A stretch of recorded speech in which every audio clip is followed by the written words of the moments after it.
headlines of this hour on VTV News. Vietnam-Cuba relations strengthened and promoted.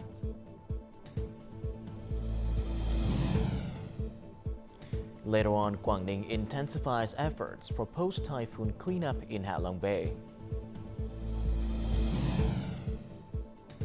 In our world news, Hurricane Helene slams into Florida, the United States.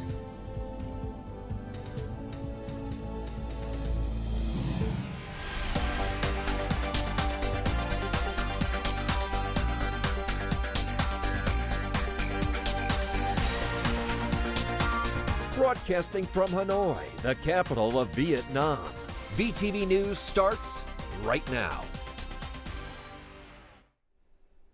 Good afternoon. It is currently 3 p.m. local time and you're tuning in to 30 minutes of VTV News. I'm Lin Lei with the latest updates. Now on Thursday evening, First Secretary of the Communist Party of Cuba and President Miguel Diaz-Canel hosted a welcoming ceremony for Vietnam's General Secretary and State President Tô Lâm, along with his high-ranking delegation. The Cuban leader highlighted the visit's significance, showcasing the respect and solidarity between the two nations. General Secretary and State President Tô Lâm reaffirmed Vietnam's commitment to strengthening its special relationship with Cuba. The two leaders agreed to enhance mutual understanding, coordinate on political and strategic issues, and share experiences in building socialism and party development. They stressed the importance of improving the effectiveness of the Vietnam-Cuba Intergovernmental Committee and other collaboration mechanisms in defense, security, and foreign affairs. Economic cooperation will be prioritized with a goal of increasing trade turnover to $500 million over the next 5 years by promoting new methods and facilitating trade agreements. Additionally, both sides committed to advancing cooperation in agriculture, energy, biotechnology, health, and tourism, while also supporting each other in international organizations and forums. As of September the 15th, Vietnam's total import and export value has surpassed $540 billion, a nearly 16% increase compared to the same period last year, according to the General Department of Vietnam Customs. Exports alone accounted for nearly $280 billion, up almost 15% from previous year. This growth was driven by key export commodities, including computers, electronic products and components, various types of phones and their parts, textiles, footwear, wood and wood products, seafood and vegetables and fruits. Foreign direct investment or FDI enterprises played a crucial role, contributing nearly $370 billion to the total import and export value, a rise of over 14% year-on-year. In recent years, the promotion of agricultural and OCOP products on e-commerce platforms has been vigorous. The Central Highlands, renowned for its signature agricultural products, has also focused on enhancing e-commerce applications. This effort aims to boost agricultural product consumption in both domestic and international markets. More on this in the following. Adhering to rigorous production processes and investing in processing technology has given cooperatives and businesses an upper hand in developing OCOP products. However, sales through traditional retail stores remain limited. The company produces sterilized bird's nest jars and refined bird's nest products. The primary sales channels are Facebook and direct sales at the company's showroom, but the number of customers purchasing directly from the store is very low. In this digital age, people love to buy products on e-commerce platforms, but our cooperative has not fully launched our e-commerce sales. We don't have staff for that. The Ministry of Industry and Trade is connecting with Central Highlands provinces to support businesses and cooperatives. It's focused on connecting producers directly with companies nationwide and promoting agricultural product sales through e-commerce platforms. Local agricultural products have a modest presence on e-commerce platforms.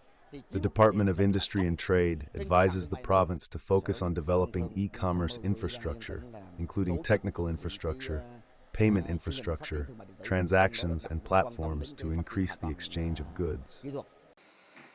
In addition to building the OCLP brand, the integration of e-commerce and online platforms has helped many businesses and cooperatives boost sales while cutting intermediary costs.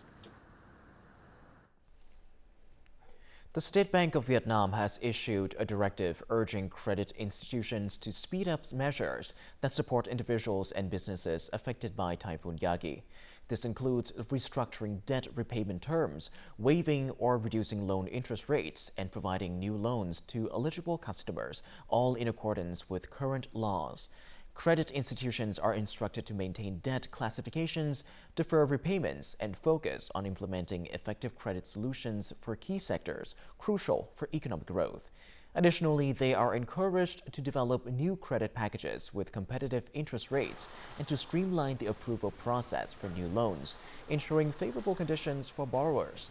The directive also emphasizes adhering to safety principles and prohibits exploiting or profiteering from these support policies. The Insurance Supervisory Authority, a unit under the Ministry of Finance, has directed insurance companies to promptly create effective support plans for organizations and individuals affected by recent natural disasters. The goal is to help them recover and stabilize their lives and businesses. As of September the 20th, life insurance companies have reported 23 fatalities and 6 health-related cases, with total payouts amounting to approximately $528,000. In the non-life insurance sector, companies have received around 12,000 damage reports due to Typhoon Yagi and subsequent flooding, with estimated damages reaching up to $365.7 million. However, non-life insurers have provisionally paid out only about $406,000 in compensation thus far. Typhoon Yagi has left devastating scenes in 13 northern provinces. Hundreds of hectares of forest have been knocked over or uprooted. While privately owned forests can be managed by their owners, state-managed forests are bound by public asset management regulations and forestry laws. This situation is delaying recovery efforts in these areas. Theo has managed these 2 hectares of forest since 1990. The recent typhoon and other natural disasters severely damaged the forests under his care. However, as it remains a state-owned forest, clearing and liquidating the fallen trees must be halted pending permission. We have requested the state's permission to recover these fallen trees, hire workers to clear the debris, and replant them in time for the rainy season. Now that decision falls under city jurisdiction, making the process slower. The Forest Protection Department issued a directive requiring state-owned forests to remain untouched until an official decision is made. For the 64 hectares that were completely destroyed, like this area, the Regional Forest Department is only permitted to clear trees blocking up patrol paths. The forestry law has not yet allowed harvesting in forest areas, especially protective forests. I believe we need a special mechanism to address situations arising from natural disasters. We hope relevant authorities will soon issue a decree on liquidating fallen planted forests so that localities can implement the necessary steps. The total forest area affected by the typhoon may exceed 170,000 hectares, as many areas remain inaccessible. Before we move on, let's have a look at the exchange rate between the Vietnam dong and some world currencies in today's market.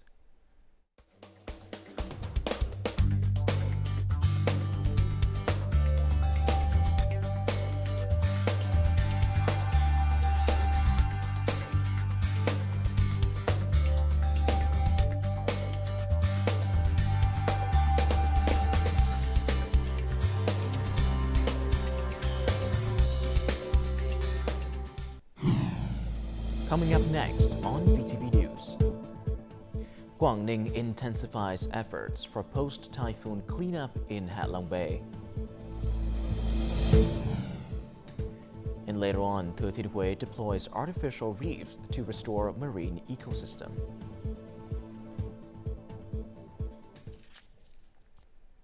Moving on to other important updates, on Friday in Mueang Chien Commune, Đà Bắc District, one of the areas hardest hit by Typhoon Yagi and subsequent flooding in Hòa Bình Province, doctors conducted free medical examinations, distributed medicine, and provided gifts to local residents. Over 100 doctors and medical staff from the Vietnam Young Physicians Association, along with hospitals such as Việt Đức, Bạch Mai, St. Paul, and Hoàn Mỹ, provided support to over 4,000 residents in Mueang Chien Commune. General internal medicine exams and specialized care in gastroenterology and dermatology were conducted, as well as ultrasounds, electrocardiograms, and basic blood tests. In addition to medical services, the team provided health consultations on disease prevention and control, as well as gift packages worth over $40 each. The central region has not yet entered the peak of the flood season, but after recent heavy rains, landslides have occurred in many places. In Quảng Province, many villages are currently being evacuated after discovering cracks in high hills with the risk of landslides. A hill hundreds of meters high is flowing down to Lang Leung village, Cha Tập Commune, threatening 26 households with nearly 100 people. As the most prosperous village in Cha Tập Commune, many households had to dismantle their solid houses and urgently relocate according to the request of the local authorities. After this class, teachers and students had to evacuate to another temporary school. Some households have suffered landslides. I'm very worried about the safety of the students. The weather in Nam Cha My district has been sunny for the past 2 days, but landslides continue to occur. The leader has dispatched forces to assist people in evacuating and building temporary houses. Nam Cha My district has built many temporary houses and food storage areas. There will be a very detailed plan for the relocation of people. The province will allocate a budget to urgently carry out this work as soon as possible. According to preliminary statistics, in 9 mountainous districts of Quảng Nam province, there are hundreds of landslide points threatening thousands of households. The center of Nam Cha My district is also within the very high landslide range. Typhoon Yagi passed 3 weeks ago, but its consequences remain a burden for many localities. Despite the efforts of the Hạ Long Bay Management Board and several units to collect and handle a large amount of waste through a cleaning campaign over many days, a significant amount of debris still pollutes the surface waters of Hạ Long Bay. The water surrounding the top island has been largely clear of waste. Cleaning teams are continuing to deploy additional staff to remove the remaining floating debris, ensuring the area's cleanliness and environmental quality. Well, there was a little bit of debris. I presume that was from the typhoon. Seems to be washing around, and probably up the top there seems to be a few things fallen over. So I suppose it will take time to clear it up. Waste at major tourist attractions and along Hạ Long Bay's travel routes has been largely collected and disposed of. These achievements is the result of efforts by the Hạ Long Bay Management Board and various organizations, involving over 1,200 people and 330 vehicles. There is a significant amount of broken aquaculture cages and nets that have been drifted from coastal areas. The unique conditions of the bay, along with tidal movements and rocky islands, have made the cleaning process even more challenging. This type of waste is very difficult to collect. The terrain of Hạ Long Bay also makes it challenging to use modern equipment for cleanup. We have to rely on small boats and maximize manpower to gather the waste after the typhoon. As waste continues to accumulate and cleaning efforts remain unfinished in certain areas, the threat of debris overwhelming Hạ Long Bay's heritage zone persists. The Green Côn Đảo Festival marks the launch of the Fly Lightly to Côn Đảo campaign in Bà Rịa Vũng Tàu. As part of this initiative, all recyclable waste collected in Côn Đảo district will be transported to the mainland for processing and recycling into useful products. The campaign includes various impactful environmental protection activities. Notably, Vasco flights to Côn Đảo will eliminate plastic use, replacing all materials with eco-friendly alternatives. Thừa Thiên Huế is the first province to deploy artificial reefs with the aim of restoring and protecting its marine ecosystem. This solution provides a sustainable habitat for marine species without harming the ecosystem. The artificial reefs also help limit trawlers fishing inshore and improve fishing efficiency in a sustainable manner. Over 2,850 artificial reefs, shaped as hollow cubes and hemispheres, will be deployed about 18 kilometers off the coast of Thừa Thiên Huế province. At a depth of 24 to 25 meters, these reefs will serve as shelters for marine ecosystems. We're making the most of the good weather to speed up the installation, about 100 to 120 components. We aim to finish by October 25th. According to experts, installing artificial reefs will help reduce fishing pressure on natural coral reefs while providing more sustainable aquatic resources. In Thừa Thiên Huế province, the projects to restore and revive aquatic ecosystems have received a total investment of $6.63 million. We've determined that this project holds significant importance in regenerating the province's aquatic resources. We will utilize good weather and mobilize all equipment and human resources before this year's rainy season. As of now, the construction volume has reached about 70%. We're striving to finish before October 30th. The use of artificial reefs has emerged as a promising solution to address the environmental challenges. It also supports the sustainable development of the local fisheries industry and marine economy. When a family faces difficulties, the entire community comes together to offer support. This has become a cherished tradition among the Cham ethnic group in Ninh Thuận province. The village has developed various solutions to assist students in need, making it a bright spot in the spirit of education. At the age of over 70, Thao continues to visit students in the village who face difficulties with their education. The family of Quang Thị Kim Hương is one such case. One of her 6 children is paralyzed. Additionally, Hương gave birth to triplets 3 years ago. I appeal for benefactors to support families like this one. We strive to help them go to school despite all the difficulties. Sometimes she offers financial assistance, while other times she brings necessities like food, drinks, books, or clothes. I can bear hardship as long as my children can learn to read and write, so I am happy. Cham villagers prioritize supporting students in need. Nearly every family group in the village has established a scholarship fund. Families facing difficulties can borrow money at low interest rates to start businesses, enabling them to earn money for their children's education. Many large family groups contribute to scholarship funds for students from impoverished families. The Cham community in Ninh Thuận, comprising over 19,000 families, is fostering a culture of education. This achievement is thanks to the community's commitment to ensure that no child is deprived of education due to financial hardships. After 17 years of conceptualizing and compiling content and images, a special book titled Vietnamese History in Pictures was officially launched on September the 26th in Hanoi. The event saw the participation of many historians, cultural researchers, and a large number of readers. With nearly 2,000 illustrations, photos, and maps, the book offers readers easier access to the nation's glorious historical periods. This is the first time a visual book on Vietnamese history has been published.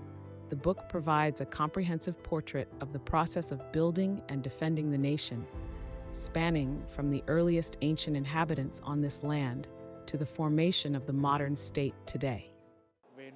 In terms of content, the book covers Vietnamese history in a broad but quite comprehensive manner, addressing events and transformations in Vietnam's history over hundreds of thousands of years. Its presentation is also very innovative, featuring not only commentary but also 2,000 photographs of statues, artifacts, as well as maps and charts illustrating Vietnam's history. The book's creators spent 17 years planning, compiling content, and gathering images. The authors hope that Vietnamese history in pictures will inspire a passion for learning about the nation's history among a wide readership, especially younger readers. They also hope it will provide additional resources and images for history teachers' lessons and lectures. This book poses a challenge to the 4.0 era, a time when the reading culture is declining and fiercely competing with social media. This book encourages readers to both view and read. Opening it at any page allows for immediate reading, and readers can stop and delve deeper wherever they like. The book's rich and diverse collection of visual materials, corresponding to each historical period, was sourced from museums both domestically and internationally, as well as from private collections. Some of the images were collected from foreign museums in countries like the UK, France, Germany, and Singapore. These are artifacts that are not easily accessible to Vietnamese people in the country. For example, the statue of the god Shiva from the Kampa culture in central Vietnam, which is currently on display at the Guémet Museum in France. In this book, we have included several dozen images of such artifacts. The book, which is 659 pages long and divided into 14 main sections, was compiled based on information from ancient historical texts and some modern research works. The launch of the book, Vietnamese History in Pictures, coincides with the 70th anniversary of the liberation of the capital on October 10th and the 72nd anniversary of the traditional day of the Vietnamese publishing, printing, and book distribution industry. Coming up next in our world news. Hurricane Helene slams into Florida, the U.S.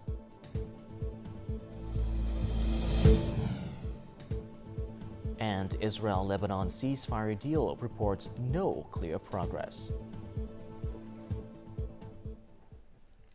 Now moving on to our world news, fast-moving Hurricane Helene strengthened into an extremely dangerous Category 4 storm as it made landfall in the U.S. state of Florida on Thursday, local time.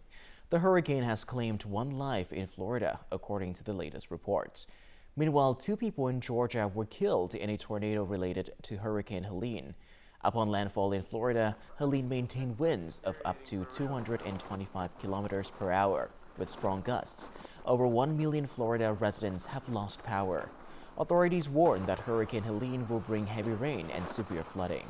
Storm surges in some areas could reach over 6 meters, enough to submerge a 2-story house.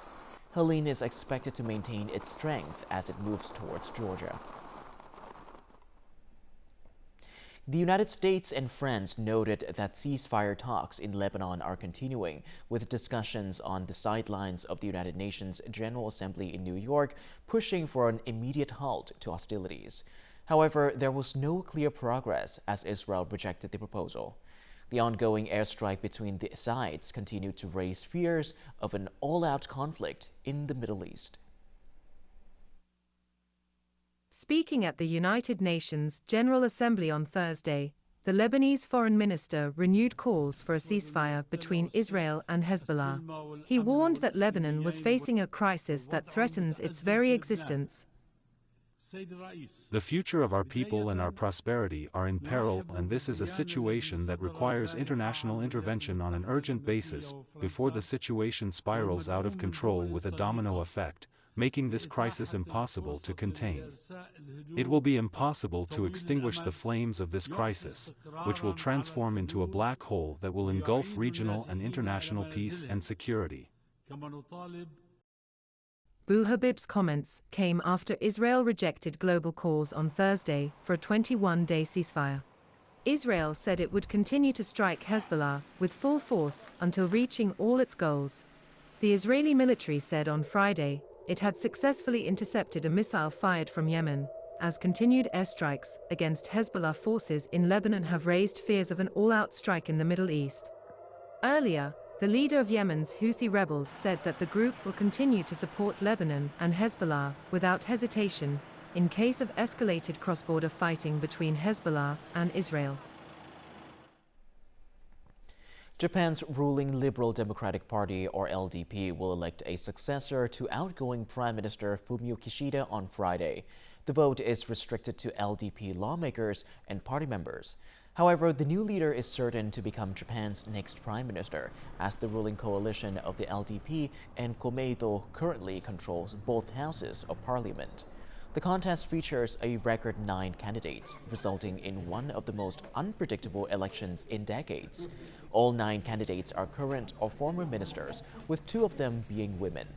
The top 3 contenders in recent polls are former Defense Minister Shigeru Ishiba, former Environment Minister Shinjiro Koizumi, and Economic Security Minister Sanae Takaichi.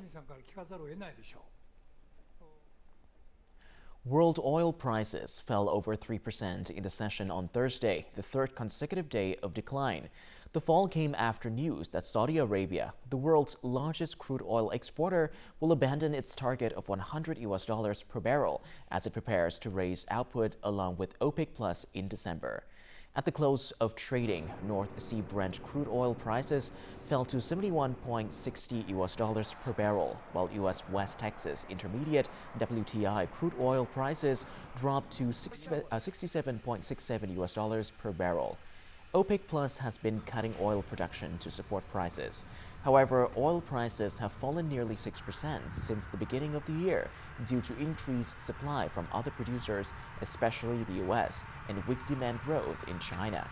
Analysts at Wells Fargo Bank predict oil prices will continue to fall until 2025 due to the growing risk of global oversupply. And before we say goodbye, let's have a look at the weather forecast.